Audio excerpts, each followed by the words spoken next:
ഡൽഹി ചലോ March ഇന്ന് പുനരാരംഭിക്കും എന്ന കർഷകർ 101 കർഷകർ ഡൽഹിയിലേക്ക് കാൽനടയായി സഞ്ചരിക്കും. സമരം ശക്തമാക്കും മുൻപ് സർക്കാർ ചർച്ചയ്ക്ക് തയ്യാറാക്കണമെന്നും കർഷക നേതാക്കൾ ഇപ്പോൾ ആവശ്യപ്പെടുന്നുണ്ട്. ബൽറാം തുടങ്ങാടി വിവരങ്ങളുമായി ഡൽഹിയിൽ നിന്ന്. ബൽറാം, വിവരങ്ങൾ എന്തൊക്കെയാണ്?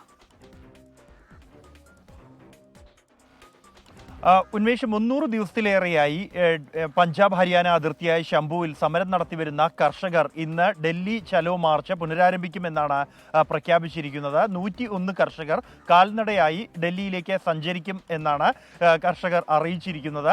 തീർത്തും സമാധാനപരമായിരിക്കുമെന്നും ട്രാഫിക് ബാധിക്കാതിരിക്കാൻ ട്രാക്ടറുകളോ മറ്റു വാഹനങ്ങളോ ഒന്നും തന്നെ ഉപയോഗിക്കില്ല എന്നും കർഷകർ വ്യക്തമാക്കിയിട്ടുണ്ട്. കഴിഞ്ഞ ഞായറാഴ്ചയായിരുന്നു ദില്ലി ചലോ മാർച്ച് കർഷകർ പ്രഖ്യാപിച്ചത്. എന്നാൽ മീറ്ററുകൾ മാത്രം സഞ്ചരിക്കുന്നതിന് മുമ്പായി തന്നെ പോലീസ് ബാരിക്കേഡ് ഉപയോഗിച്ച് മാർച്ച് തടയുകയും തുടർന്ന് കണ്ണീർ വാതക ഗ്രനേഡ് അടക്കം പ്രയോഗിക്കുകയും ചെയ്തിരുന്നു. ഈ പോലീസ് നടപടിയിൽ 13 കർഷകർക്ക് പരിക്കേറ്റിട്ടുണ്ട്. തുടർന്ന് 2 ദിവസത്തിന് ശേഷം മാർച്ച് പുനരാരംഭിക്കുമെന്ന് വ്യക്തമാക്കിയിരുന്നെങ്കിലും അത് മുന്നോട്ട് പോയിരുന്നില്ല കർഷകർ.